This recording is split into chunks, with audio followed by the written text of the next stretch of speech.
सोमवार व्रत कथा। अमरपुर नगर में एक धनी व्यापारी रहता था। दूर दूर के नगरों में उसका व्यापार फैला हुआ था। उस धनी व्यापारी के घर में सभी तरह की सुख और सुविधाएं थी। नगर में उस व्यापारी का सभी लोग मान सम्मान करते थे और इतना सब कुछ होने पर भी वह व्यापारी अंतर मन से बहुत दुखी था। दिन रात उसे एक ही चिंता सताती रहती थी कि उसके मृत्यु के बाद उसके इतने बड़े व्यापार और धन संपत्ति को कौन संभालेगा। उस व्यापारी का कोई पुत्र नहीं था और पुत्र पाने की इच्छा से वह व्यापारी प्रति सोमवार भगवान शिव का व्रत करता, पूजन करता। शाम के समय व्यापारी शिव मंदिर में जाकर शिव जी के सामने घी का दीपक जलाता था। उस व्यापारी की भक्ति देखकर एक दिन माँ पार्वती भगवान शिव से कहती हैं, प्राणनाथ, यह व्यापारी आपका सच्चा भक्त है। कितने दिनों से यह सोमवार का व्रत कर रहा है, नियमित रूप से पूजा कर रहा है। भगवान, इस व्यापारी की मनोकामना आप अवश्य पूरी करें। तब भगवान शिव ने मुस्कुराते हुए कहा, पार्वती, इस संसार में सबको उसके कर्म के अनुसार ही फल मिलता है। यदि कोई करेले का वृक्ष लगाएगा तो करेला ही मिलेगा, कड़वा करेला। इसलिए प्राणी जैसा कर्म करते हैं वैसा ही फल मिलता है। शिव के उत्तर से पार्वती जी नहीं मानी और उन्होंने आग्रह करते हुए कहा, नहीं प्राणनाथ, आपको इस व्यापारी की इच्छा पूरी करनी ही पड़ेगी। यह आपका अनन्य भक्त है। प्रति सोमवार आपका विधिवत व्रत रखता है, पूजा अर्चना के बाद आपको भोग लगाता है, एक समय भोजन ग्रहण करता है। आपको इसे पुत्र प्राप्ति का वरदान देना ही होगा।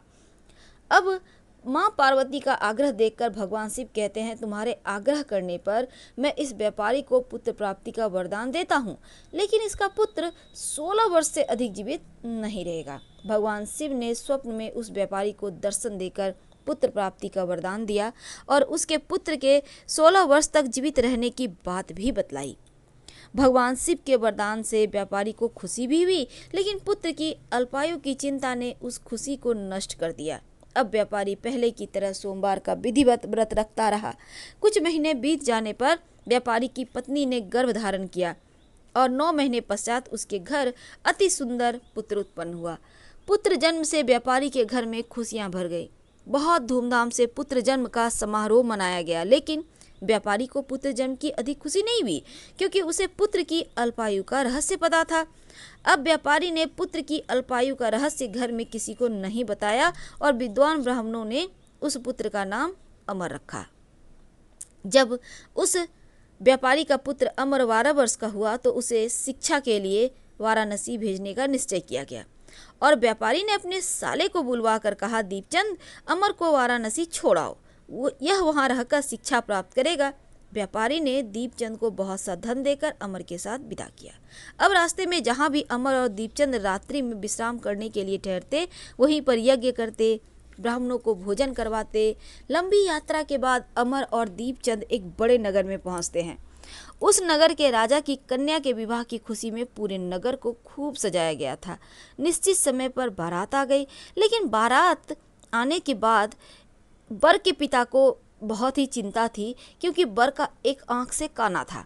अब वर का पिता सोच रहा था कि इस बात का भय था उसे कि राजा अगर इस वर के काना होने के बारे में जान जाएंगे तो कहीं विवाह से इनकार ना कर दे। राजा ने इनकार कर दिया तो बारात को वापस लौट के ले जाना पड़ेगा और यदि ऐसा हुआ तो बड़ी बदनामी होगी। अब वर के पिता ने व्यापारी के बेटे अमर को देखा तो उसके मस्तिष्क में एक विचार आया। उसने सोचा, क्यों ना इस लड़के को दूल्हा बनाकर राजकुमारी से विवाह करवा दूं। विवाह के बाद इस लड़के को धन देकर विदा कर दूंगा और मैं राजकुमारी को अपने नगर ले जाऊंगा। वर के पिता ने अमर और उसके मामा दीपचंद से बात की तो दीपचंद ने धन मिलने के लालच में हाँ कह दी, बात स्वीकार कर ली। अब अमर को दूल्हे के वस्त्र पहनाकर राजा की बेटी चंद्रिका के साथ उसका विवाह करा दिया गया। राजा ने बहुत सा धन देकर राजकुमारी को विदा किया। अमर ने वहाँ से लौटते समय राजकुमारी को पलंग पर सोते हुए देखा तो उसे भोली सूरत देखकर सच्चाई छिपा न सका और उसने राजकुमारी की ओढ़नी पर लिख दिया, राजकुमारी चंद्रिका, तुम्हारा विवाह तो मेरे साथ हुआ था। मैं तो वाराणसी में शिक्षा प्राप्त करने जा रहा हूँ। अब तुम्हें जिस नवयुवक की पत्नी बनना पड़ेगा वह एक आंख से काना है। अब सुबह उठने पर राजकुमारी अपनी ओढ़नी पर लिखा हुआ पढ़ती है तो शोर मचाती है और उस काने लड़के के साथ जाने से इनकार कर दिया। राजा ने सब बातें जानकर राजकुमारी को महल में रख लिया। उधर अमर अपने मामा दीपचंद के साथ वाराणसी पहुंच गया। अमर ने गुरुकुल में पढ़ना शुरू किया। जब अमर की आयु 16 वर्ष की हुई तो उसने एक यज्ञ किया। यज्ञ की समाप्ति पर ब्राह्मणों को भोजन कराया, खूब अन्न वस्त्र दान दिए। तभी अमर ने कहा, मामा जी मेरी तबीयत ठीक नहीं है, मैं सोना चाहता हूँ। अमर अपने शयन कक्ष में जाकर बिस्तर पर सो गया। शिव के वरदान के अनुसार सोते सोते अमर के प्राण पखेरु उड़ गए। सूर्योदय होने पर मामा ने अमर को जगाया तो उसे मृत देखकर रोने पीटने लगा। आसपास के लोग भी एकत्र होकर दुख प्रकट करने लगे।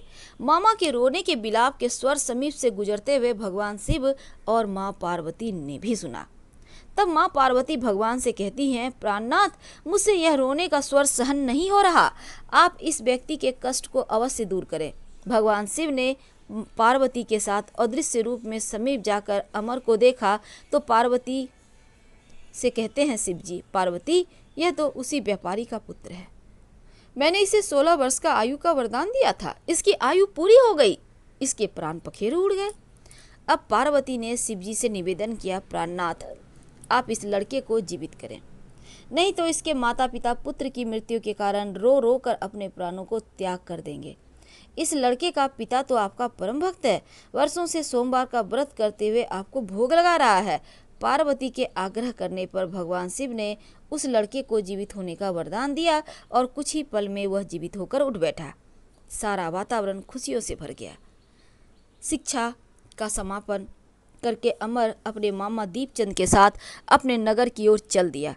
दोनों चलते हुए उसी नगर में पहुंचते हैं जहां अमर का विवाह हुआ था और उस नगर में भी अमर ने यज्ञ का आयोजन किया है। तब समीप से गुजरते हुए नगर के राजा यज्ञ का आयोजन देखते हैं और अमर को देखते ही पहचान जाते हैं। यज्ञ समाप्त होने पर राजा अमर और उसके मामा को लेकर महल में आए। कुछ दिन उन्हें महल में रखकर बहुत सा धन वस्त्र राजकुमारी के साथ देकर विदा किया। रास्ते में सुरक्षा के लिए राजा ने बहुत से सैनिकों को भी भेज दिया। अब दीपचंद ने नगर में पहुंचते ही एक दूत को घर भेजकर अपने आगमन की सूचना भेजी। अपने बेटे अमर के जीवित वापस लौटने की सूचना से व्यापारी बहुत प्रसन्न हुआ। व्यापारी ने अपनी पत्नी के साथ अपने को एक कमरे में बंद कर रखा था और भूखे प्यासे रहकर व्यापारी और उसकी पत्नी बेटे की प्रतीक्षा कर रहे थे। भूखे प्यासे रहकर व्यापारी और उसकी पत्नी बेटे की प्रतीक्षा में ये सोच के रखा था कि अगर बेटे की मृत्यु का समाचार मिला तो दोनों ही अपने प्राण त्याग देंगे। व्यापारी अपनी पत्नी और मित्रों के साथ नगर के द्वार पर पहुंचते हैं।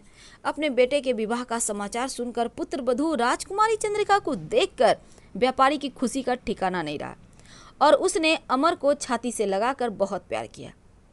उसी रात भगवान शिव ने स्वप्न में आकर कहा, हे श्रेष्ठी, मैंने तेरे सोमवार का व्रत करने और व्रत कथा सुनने से प्रसन्न होकर तेरे पुत्र को लंबी आयु प्रदान की है। व्यापारी बहुत प्रसन्न हुआ। सोमवार का व्रत करने से व्यापारी के घर में खुशियां लौट आई। शास्त्रों में लिखा है कि जो स्त्री पुरुष सोमवार का विधिवत व्रत करते हैं, कथा सुनते हैं, उनकी सभी इच्छाएं शिव जी पूरी करते हैं। हर हर महादेव।